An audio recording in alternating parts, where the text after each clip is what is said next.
Le tunnel semblait n'avoir point de fin. Tout ce que Bilbo savait, c'était que ce tunnel continuait à descendre de façon assez constante, tout en conservant la même orientation. J'ignore combien de temps il continua ainsi, détestant avancer, mais n'osant s'arrêter. Il continua, jusqu'à ce que sa fatigue devint presque de l'épuisement. Il avait l'impression d'avoir marché jusqu'au lendemain, et par-delà le lendemain jusqu'au jour suivant. Soudain, sans aucun signe préalable, il trotta dans de l'eau. Elle était d'un froid glacial.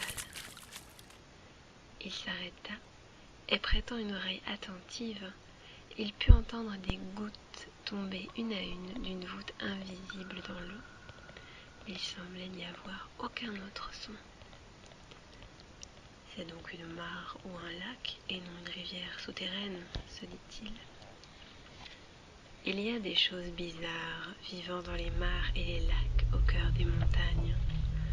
Des poissons dont les ancêtres pénétrèrent à la nage il y a Dieu sait combien d'années et ne ressortirent jamais.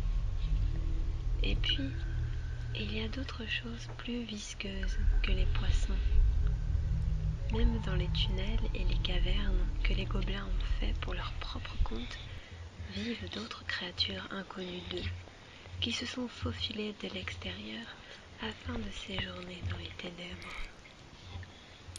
Au plus profond de ces lieux, près de l'eau noire, vivait le vieux Gollum. Je ne sais d'où il était venu, j'ignore qui et ce qu'il était.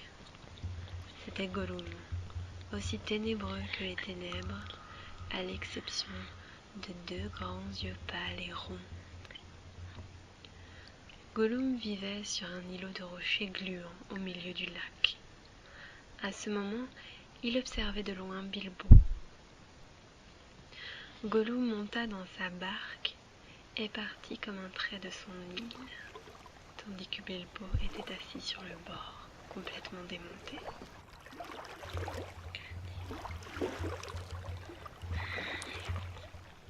Soudain s'avança Gollum, qui chuchota d'une voix sifflante. Par exemple, que je sois tout éclaboussé, mon trésor. À ce que je vois, voici un festin de joie, au moins un morceau savoureux. Gollum. Et, en disant Gollum, il produisait dans sa gorge un horrible bruit de déglutition. C'est de là que venait son nom, bien qu'il se nommât toujours lui-même mon trésor. « Qui êtes-vous » s'écria Bilbo, brandissant son épée. « Qu'est-ce que c'est, mon trésor? Qu'est-ce qu'il a dans ses mains ?» dit Gollum, les yeux fixés sur l'épée. « Une épée, une lame, qui vient de Gondolin, » dit Gollum, qui se fit très poli. « Peut-être que tu restes là à bavarder avec ça un peu, mon trésor. Ça aime peut-être les énigmes, peut-être, oui. » Très bien, dit Bilbo, fort soucieux d'acquiescer jusqu'à ce qu'il pût en découvrir un peu plus long sur la créature. Gollum dit donc de sa voix sifflante. Qu'est-ce qui a des racines que personne ne voit, qui est plus grand que les arbres, qui monte, et pourtant ne pousse jamais?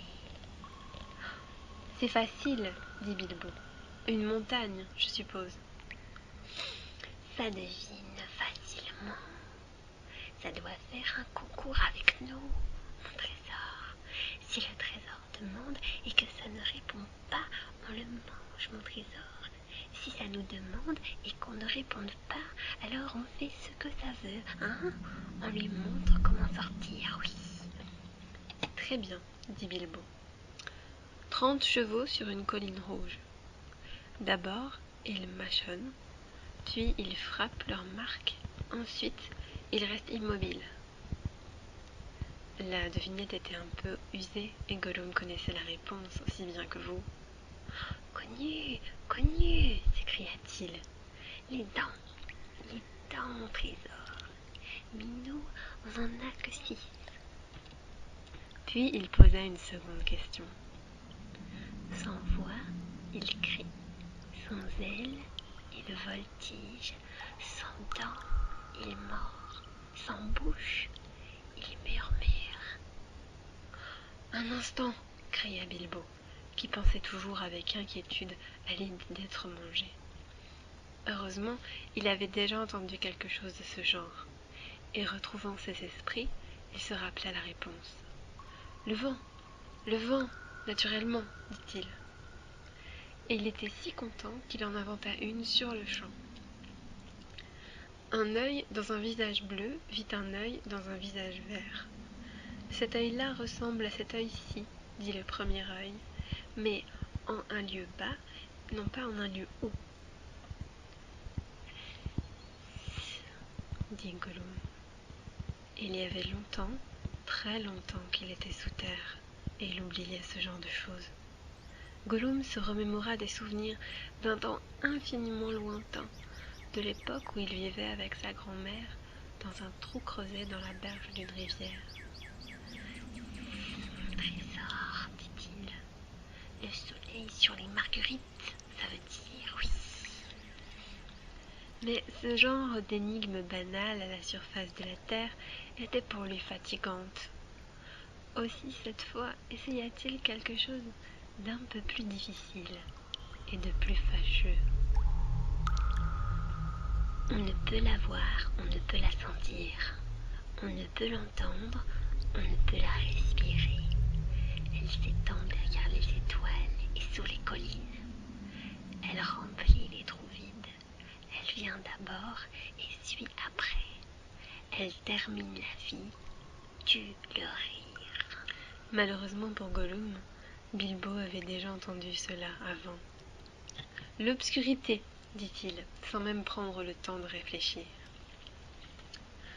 Une boîte sans charnière, sans clé, sans couvercle. Pourtant, à l'intérieur est caché un trésor doré.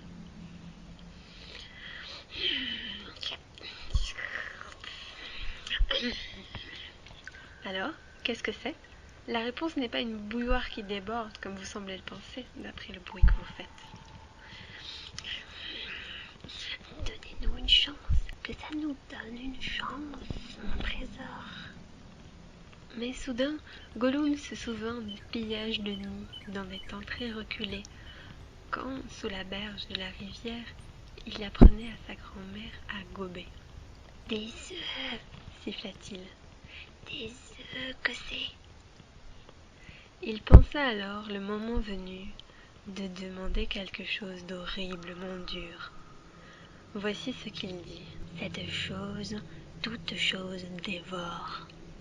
Oiseaux, bêtes, arbres, fleurs. Elle ronge le fer, mord l'acier, réduit les dures pierres en poudre, met à mort les rois, détruit les villes et rabat les hautes montagnes. Le pauvre Bilbo, assis dans le noir, réfléchit à tous les horribles noms de géants et d'ogres qu'il avait pu entendre citer dans les contes. Mais aucun n'avait accompli toutes ces choses. Gollum descendit de sa barque. Il descendit en clapotant dans l'eau et gagna le bord à grands coups de ses pieds palmés. Bilbo voyait approcher les yeux luisants. Sa langue parut collée dans sa bouche. Il voulut crier. « Donnez-moi un peu de temps, donnez-moi le temps !» Mais tout ce qui sortit soudain dans un cri perçant fut « Le temps ! Le temps !» Il se trouva ainsi sauvé par pure chance, car c'était là la réponse, bien sûr.